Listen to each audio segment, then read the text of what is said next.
Hey everyone, it's Fun Around, and my name is Jordan, and we are on to Saturdays. This is where we start to get to some back-to-backs. I'm not sure how much a back-to-back is going to affect players this early on in the year. Maybe it does make them a little bit more sore than usual, or maybe their body's going to wear down.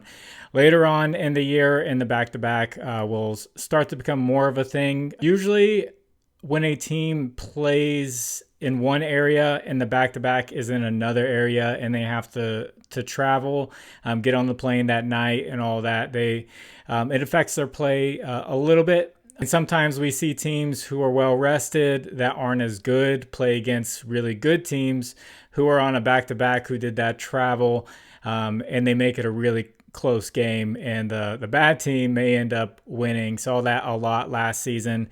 I did, since it is Friday night, I normally film a lot earlier because I have work the next day. I did stay up to see some of my picks go, and Friday's picks did not go well. We make picks based off of historical data, which is last year, and then we have one game of data to go off of for this year.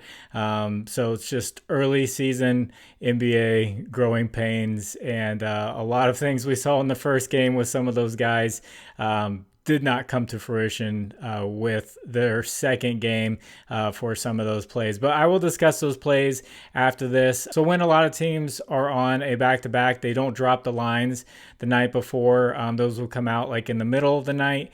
And there's only one game where both teams are not on a back-to-back and those lines are out, and I do have a pick from that game. So that game is the Clippers and the Nuggets, and my pick is going to be Christian Braun over 5.5 rebounds plus assists minus 133. He ended up in the starting lineup for the Nuggets, played 29 minutes, and he finished with 7 rebounds and 1 assist, and he's actually a pretty good rebounder for being a guard. So I started with Outlier to see how he has done in this points range. So 28 plus minutes last season brings us 8 games where he averaged around 30 minutes a game, and he went over in 100% of the games. And one of those games was against the Clippers, who he'll be playing against, and he got 8 rebounds and 3 assists against them. Obviously, this is a different Clippers team. Kawhi Leonard is out. There's no more Paul George. So we'll get more data on these teams as the season goes. But that's just one that popped out from that game for me that has a really good hit rate historically, and looks like he's going to be in the starting lineup. For the past couple years, he had just been that guy off the bench that you knew was going to get a bigger role eventually.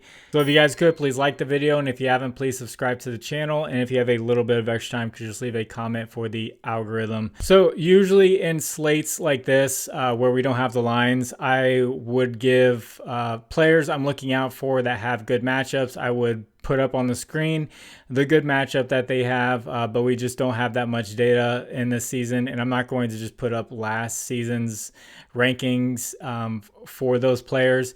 So once we get to that point where I feel comfortable enough, maybe a couple of weeks worth of data on teams, I'll put the player up and who I'm looking for. And just like my friend from Guy Boston Sports, Ev, he puts his plays in the pinned comment after he makes his video. You know, he'll still dig through the data after talking about the games and everything. So I'm going to do the same thing with these type of videos when I don't have everything. So the rest of the plays will be in the pinned comment. Definitely check that out. So one play will be Christian Braun of the Nuggets, and I will take a look in the morning and dig through Outlier, try to find some good plays.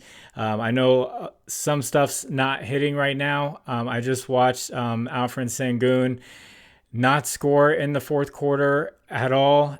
He just needed 3 more points, and I will break down those picks just to give you guys a recap. For the people who don't know or are new to this channel, I know a lot of other channels, they give their recaps at the beginning, but I like to get straight into the picks because I know a lot of people are just here for the picks and they're just gonna skip to it, and then I do the recap afterwards and talk about the plays. There's a lot we can learn from the recap, maybe where we missed out on, but it's just it's the second game of the season for a lot of these guys, so it's difficult to tell how teams want to play, how they're going to play, and then blowouts will just kill you. So I have to recap 2 nights ago. So a couple of nights ago, I had Kyrie Irving over 22.5 points. My reasoning why was he was still going to get his, and he did get his shots up. It's just it became a blowout very quickly in the fourth quarter, and yeah, it would have been really close if he got his usual fourth quarter minutes. I'm not sure if he would have got it or not, but he didn't play the entire fourth quarter. That was a blowout, so we didn't even get to see if he had a chance to go over his points line. I think pretty much everyone except Lively and Klay Thompson went under their points lines in that. And a lot of people were hating on Klay Thompson because of his preseason performance, and rightly so. Then I had Aaron Gordon over 5.5 rebounds. This is also another play that is available for Saturday. If you want to go right back to it, they brought it right back out at 5.5 if you want to go with it again. He ended up with 8, I believe. He went over this in the first half. Then I had Julian Champagny of the Spurs over 1.5 3-pointers made. He will be playing on Saturday.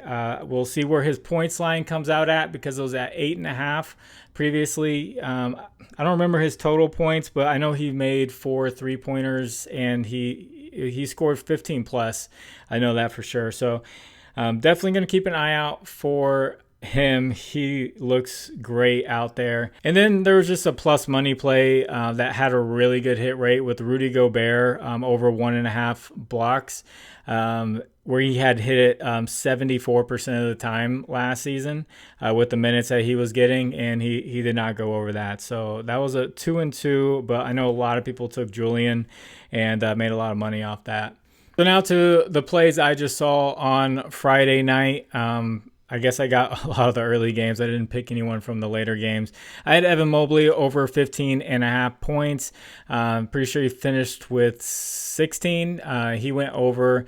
I was a little worried there near the end because he just they weren't getting him the ball. Donovan Mitchell was shooting the ball a lot. He looks like a guy that they want to go to early, and then Donovan Mitchell is going to be the kind of guy to close. So Evan Mobley points might be something, if you can bet first half, might be something you want to look at for first half. He definitely slowed down there in the second half. Then I had Alfred Sengun over 18.5 points. He went into the fourth quarter with 15. They got in the bonus really quickly, and he didn't get a shot off. I just watched it. He didn't get a shot off. Jalen Green, Fred VanVleet were all just taking a bunch of threes, and it was a blowout. So they took him out, and he really didn't need to do that much more. So that one sucked. And he also got 15 rebounds. He actually wasn't that great of a rebounder last year, but it looks like through 2 games this year, he's getting much better at rebounding. That's why I didn't add the rebounds to this, because it was difficult when it came to him for rebounding. So you could definitely take a look at his rebounds line. It was at like 11.5. I remember taking a lot of unders on his rebounds line last year and not hitting a lot, but he's not a guy I would just go and throw on a ban list. He's still a great player. And then a guy who's very confusing now is Santi Aldama over 8.5 points. So the first game, he shot 10 3-pointers and made 5 of them. He was just shooting all over the place with Triple J out. And he comes out and takes 2 shots the entire game, gets a couple points from some free throws, and doesn't do much at all. The Grizzlies, when you look at their lineup, their coach is playing, I think it's like 10 or 11 guys. They're playing very deep.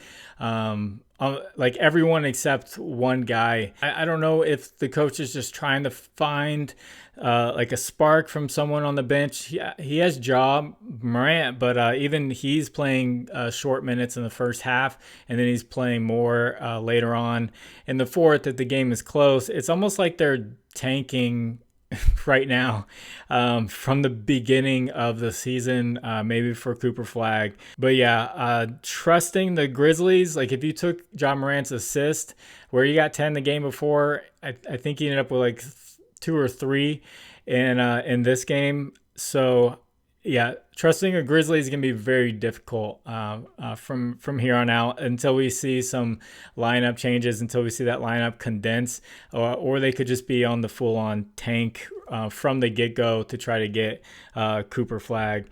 Then I had Andrew Nimhard over 6.5 rebounds plus assists.